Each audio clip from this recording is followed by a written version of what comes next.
السلام علیکم ورحمۃ اللہ وبرکاتہ۔ بخاری کی روایت ہے ان ابی ہریرہ رضی اللہ عنہ ان رسول اللہ صلی اللہ علیہ وسلم قال الصیام جنۃ۔ ابو ہریرہ رضی اللہ تعالی عنہ سے مروی ہے کہ اللہ کے رسول صلی اللہ تعالی علیہ وسلم نے فرمایا، روزہ ایک ڈھال کے مانند ہے جہنم کے آگ کے خلاف۔ تو اسی لیے روزہ دار کو چاہیے کہ وہ پرہیز کرے فحش باتوں سے، جہالت کی باتوں سے، یعنی کہ خواہ مخواہ کی باتوں سے پرہیز کرے، وہ اپنے شہوت کی خواہشوں سے، یعنی کہ اپنے سیکسول ڈیزائر سے۔ اور اگر کوئی شخص اس سے لڑنے یا جھگڑنے کی کوشش، الجھنے کی کوشش کر رہا ہو یا اس سے گالی گلوچ ہوتا رہا ہو، تو وہ اس سے کہے کہ وہ روزے سے ہے، یہاں تک کہ 2 مرتبہ۔ اس حدیث مبارکہ میں اللہ کے رسول ہم سب سے خطاب کر کے ہمیں یہ بتانے اور سمجھانے کی کوشش کر رہے ہیں کہ روزے کا اصل مقصد یہ نہیں ہے کہ آپ صبح سے لے کر شام تک بھوک اور پیاس کی شدت کو برداشت کریں، بلکہ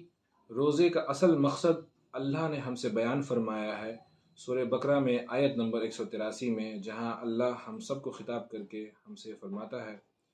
کہ روزے کو تم پر فرض کیا گیا ہے جیسے کہ تم سے پہلے والی امتوں پہ فرض کیا گیا تھا، تاکہ تم اللہ کا تقوی اختیار کر سکو۔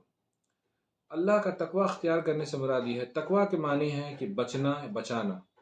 تو اصل مقصد یہ ہے کہ روزے کے دوران ہم سب کو کوشش یہ کرنی چاہیے کہ ہم پرہیزگاری اختیار کریں اپنے زبان کی، پرہیزگاری اختیار کریں اپنے آنکھوں کی، پرہیزگاری اختیار کریں اپنے شرمگاہ کی، پرہیزگاری اختیار کریں ہم ان ہر باتوں سے جو کہ ہمارے روزے کو کمزور کر دیتی ہے، یعنی کہ اس کو ایز اے عبادت کمزور کر دیتی ہے، اور اللہ کے نزدیک پھر اس کی حیثیت سوائے اس کی نہیں رہ پاتی کہ ہم صرف بھوکے اور پیاسے ہیں۔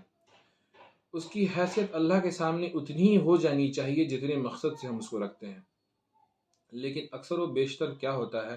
ہم اکثر جو ہے اپنے آپ کو روزے کے دوران کچھ ایسی چیزوں میں ملوث کر لیتے ہیں، ایسی چیزوں میں الجھا لیتے ہیں۔ مثلا آج کے ڈیٹ میں سوشل میڈیا کا زمانہ ہے، ہم کچھ نہ کچھ اپنی موبائلز پہ یا کچھ ایسی باتیں ہیں، یا خواہ مخواہی جو ہم کچھ ایسی گفتگو میں پڑ جاتے ہیں جس کا کوئی مقصد نہیں ہوتا ہے، جس کا کوئی فائدہ نہیں ہوتا ہے، اس سے روزے سے کسی عبادت میں وہ شمار نہیں ہوتا ہے۔ بہت ساری ایسی ساری چیزیں ہوتی ہیں جس سے ہم لوگ اس کو کر کے اپنے روزوں کو خود کمزور کر لیتے ہیں، اتنے کمزور کر لیتے ہیں کہ پھر ہمیں شاید احساس ہو چاہے نہ ہو، لیکن روزہ کمزور ہو جاتا ہے، پھر اللہ کے نزدیک اس کی حیثیت وہ نہیں رہ پاتی ہے۔ اسی لیے ہمیں اللہ سے مدد مانگنی چاہیے، اور اللہ سے ہمیں اس توفیق کی دعا کرنی چاہیے کہ اللہ تعالی ہمیں توفیق دے کہ ہم روزے کے حق کو اصل طریقے سے ادا کر سکیں، اور اللہ کے تقوی کو،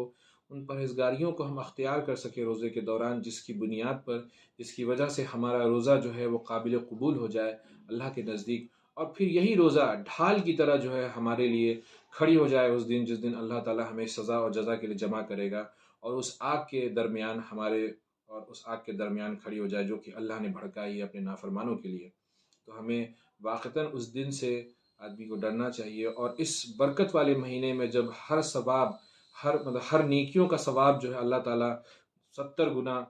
جو ہے 10 گنا بڑھا دیتا ہے، تو ہمیں ان چیزوں کو اپنی زندگی میں زیادہ سے زیادہ اس وقت شامل کرنی چاہیے، اور ہمیں کوشش کرنی چاہیے کہ ہم میں ایک انقلاب آئے، تاکہ وہ آگے بھی جو ہے وہ بعض مہینوں میں بھی جو ہے اس کے اثرات ہماری زندگی میں رہے۔ انشاءاللہ اسی مقصد سے میری گزارش ہے کہ اللہ تعالیٰ جو ہے ہم سب مل کر کے جو ہے اللہ سے دعا کریں اپنے روزے کے لیے، اور دوسروں کے لیے بھی، کہ اللہ تعالیٰ ہم سب کو وہی توفیق عطا فرمائے۔ آمین یا رب العالمین۔